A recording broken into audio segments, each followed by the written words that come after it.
Mainstream media is dying and it's trying to take you with it. Falling ratings, all-time low trust scores, and now even Brian Williams, the voice of the news, has left MSNBC. Is the news finally dead? And is it a good thing, yes? Hello there, you 4,400,000 radiant souls carrying glory into the material realm from the ulterior realms that are beyond the senses. Let's have a look at what's going on our crazy little planet and the conglomerates that run it in alliance with one another and exclude us from the power process. This is a lovely story by Marwan Bishara from Al Jazeera. Corporate news media are expected to run businesses as they have done so under the likes of Fox's Roger Ailes, I think he was a pretty good guy, I've not done any research, and CNN's Jeff Zucker, probably lovely, raking in billions at the expense of serious journalism. The corporate bottom line pressures that Ailes and Zucker advocated have long made journalists unhappy with their profession, with 2/3 believing such pressures were seriously hurting the quality of the news. Well, it is. Have you ever seen that montage of people saying that one-sided reporting is hurting democracy? The sharing of biased and false news has become all too common on social media. More alarming, some media outlets publish things aren't true without checking facts first. It might make you think that no matter what channel you're watching, you're being spoon-fed a series of stories that are designed to keep you docile and distracted and prevent you from engaging with reality seriously. Unfortunately, some members of the media use their platforms to push their own personal bias and agenda to control exactly what people think. And this is extremely dangerous to our democracy. This is extremely dangerous to our democracy. This is extremely dangerous to our democracy. This is extremely dangerous to our democracy. This is extremely dangerous to our democracy. This ran contrary to the vision of CNN's founding executives who more than 40 years ago hoped to deliver a different kind of broadcast journalism. That's so amazing, isn't it, that perhaps many of these endeavours started with a good intention. We're going to start CNN. It's going to be a great corporation. We're not going to convey fake news. We're going to give people hope and truth and opportunity. Fox News have taken liberties with facts and logic. That is also true. You know, I know it's like perhaps some of you are more inclined towards it. And sometimes, look, this is the thing that I think people don't observe. Sometimes the energetic tone of a news outlet, now that it's become entertainment, the content don't matter so much. If something matches the energy of a significant percentage of the population, and it seems to me a lot of people are angry, if a news media outlet matches that, they will have some success.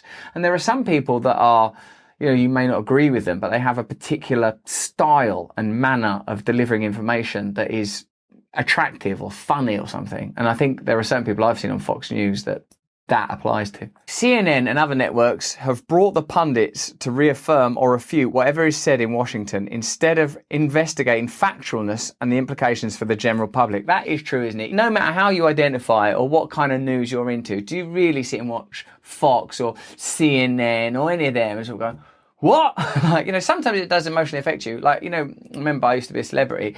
When I like see people criticising me, I think they don't know me, they don't know anything. Then I see another celebrity getting criticised and that person don't sound like they're a very good guy. And I think, hold on a minute, that's just the same as when I'm being criticised. They're making this stuff up. Probably none of it's true. Doing so, of course, would be costlier as it would require extensive reporting from various parts of the country and the world.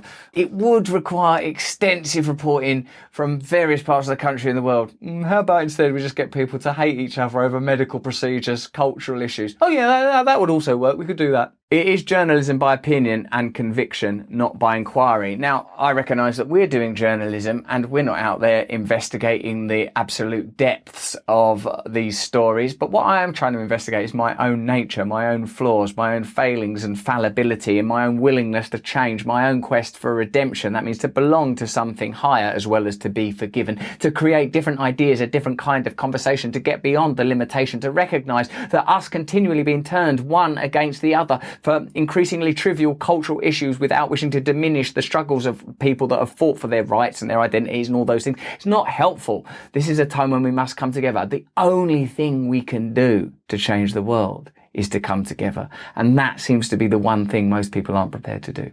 Instead of covering real stories and reporting the facts, boring, corporate media has been trafficking in outrage through punditry. In his recent book, How America Lost Its Mind, Thomas Patterson, professor of government and the press at Harvard University, analyses how cable networks have helped deepen American social and political tribalism. Take any of the questions polarizing the country, from healthcare to climate change. These important issues are generally covered in a way that angers and divides, and not in a way that informs and explains. I'm an English person. Did you notice that about me? I've noticed that since Trump and Brexit, everything is Trump and Brexit. Like, it's not enough that Trump was a divisive issue or Brexit was a divisive issue. Now everything's seen along those lines. Medical procedures, the way you respond to it, culture, every single issue is passing through, like all entertainment, all content. That's why I really want this to be a place where it doesn't matter who you vote for, who you voted for in the past, because frankly, whoever it is you voted for in the future, it can't be that anymore. What do you think radical change means? It means we're going to have to do things differently. Why don't we do that thing we've always done and see if it finally works this time? I don't think so. We're going to have to look for new solutions, new alternatives. Of course, that's going to involve collaborating with people that you didn't normally want to collaborate with, tolerating, accepting, loving, looking at things differently, being willing to let go of petty, trivial things in order that we might achieve something great together. And I think that as long as these fears are stoked, as long as we're continually polarized by the idea that everything is divisive, that you've got to pick a side on everything, I don't think that's helping us, man. CNN generated an average of $1 billion in profit annually for its parent company, AT&T. So God, after they'd done everything, after they'd made all that dross, there's £1 billion left over. They should put some of that back into the program making. Thanks to its coverage of Trump, CNN and Fox News became among the greatest profit generators for their corporate parents, and MSNBC began to catch up as well. In 2018, the year after Trump took office, their revenues jumped by 4% to $5.3 billion. What a conundrum for a company when ideologically you're opposed to a figure, but financially you're dependent upon a figure. This is the great conflict. With a little bit of research, you could find out that AT&T and whoever owns Fox and whoever owns MSNBC probably have a lot more in common with one another than they have that divides them. So while we're bickering and squabbling about how we feel about which particular issue on which particular day, they're just ka-ching counting the money. So think about that before you get too emotionally involved in something. I always try this. Before I start wailing and hating on a group, institution or individual, and I try not to do it at all full stop, I think, what power do they have? What power does this group or person have? If the answer is none, then why are you wasting your time? Why are you wasting your time? These penniless people from the south, these immigrants at the border, they're just victims. Last thing before we go tonight, as the old song says, we got a thing going on. Now to get to the nub of the issue, or to give him his proper name, Brian Williams. Brian Williams' resignation from NBC doesn't really matter. Oh, good night. No, we're going to carry on. Other than depriving MSNBC of a familiar, marketable face at a time of plummeting ratings when a number of its major stars have got one foot out of the door, it's not going to change anything about the network. Nor is it going to change anything about the poisonous, profit-driven dynamics of cable news. Easily the most powerful disseminators of misinformation in today's politics. Something Williams participated in with relish. I like that he did it with relish as well, because relish, that's either like a garnish or a sauce, or it's sort of this. That's relish. But it's worth dwelling on because Williams embodies one of the more noxious and pervasive trends in not just US news media, but American life more generally. The normalization of serious ethical breaches and the lack of any serious accountability for people with wealth, power or influence. As you'll read and hear in many stories covering Williams' resignation, he was suspended and demoted by NBC in 2015 for exaggerating an anecdote about a helicopter ride in Iraq, or telling an inaccurate story about his helicopter having been hit by a rocket-propelled grenade. Know what happened to me out there? Helicopter was hit by a rocket-propelled grenade. I was up there in the old whirly-bird. You gotta do what you gotta do to bring polarizing information to the masses to keep them dumb. I was there looking down on Iraq when whoosh, propelled. It was a grenade. Did that really happen? Listen, I don't want to talk about that. We got the weather coming up. For one, Williams didn't just tell a story inaccurately one time, as this phrasing suggests. Williams told the story at least half a dozen times over the years.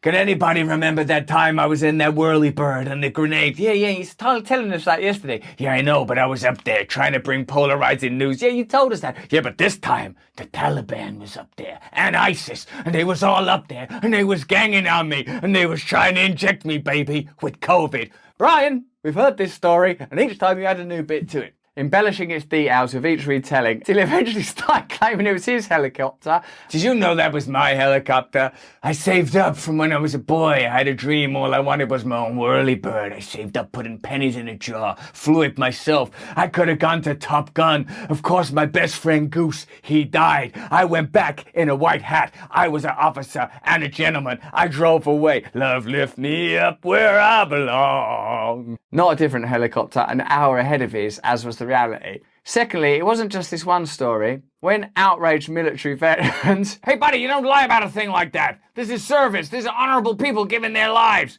When outraged veterans pointed out Williams was lying about the incident, a month-long NBC investigation soon uncovered at least 11 other self-aggrandizing lies. What's the purpose of these lies? Well, to aggrandize myself a bit. Williams had told about other incidents which they didn't release publicly but compiled in a lengthy file and video, the Washington Post reported at the time.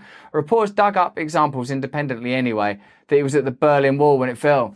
You know, when the Berlin Wall came down, I was there. I remember I took a hammer out of my pocket. I made the first hole. In fact, I used the tip of my dick. I fucked that wall.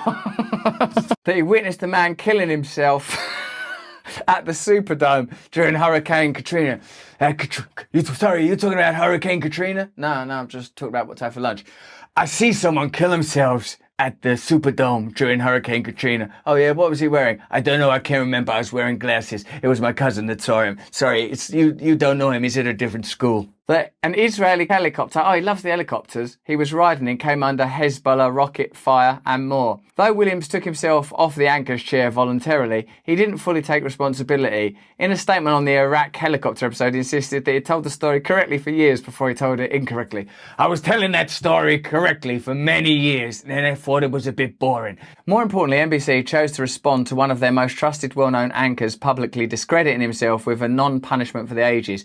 Williams was first suspended without pay from the NBC nightly news anchor desk for 6 months. Unpleasant, but less harsh when you remember Williams was making in the ballpark of 15 million a year at that point.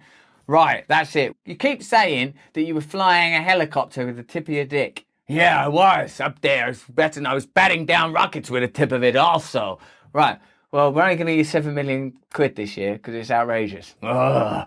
You know what? You keep talking to me like that, I'm going to use the tip of my dick to mind control you punks. I can do it, you know. I did the same thing for Hurricane Katrina, which I caused and solved with the tip of my dick. So, is mainstream media over? Are the mad spasms and crazy stories and polemicizing lies we see, the death rattle of a dying beast, the last croak of a dinosaur? Is new media like this channel and you 4,400,000 glorious cherubins the future? Can we create a new conversation? Can we rip the scales from our eyes? Can we awaken from the myth and the lies we've been bombarded with our whole lives and create new truths, new realities together? I believe we can, but that's just what I think. What do you think? What you think is much more important. Tell me in the comments below what you think about Brian Williams. Did you think that joke was good about the tip of the dick and all that sort of stuff? What do you think about mainstream media? Do you think Fox is just as bad as CNN, or do you quite like some of the cable news ones, depending on your political persuasion? And also, if you're in the UK, next year from February to May, I'm performing live all over the country, north, south, east, west. I'll be there in a helicopter. If you want to come see me live, click on the link below. If you like this video, have a look at this saucy little sod. It's almost just as good as this one. Or learn a little bit about well-being. Sign up to my Awakening side channel, and please sign up to my mailing list to receive regular bulletins about what I've been doing in helicopters this week. I got into a lot of trouble up in one with the Taliban. Stay free.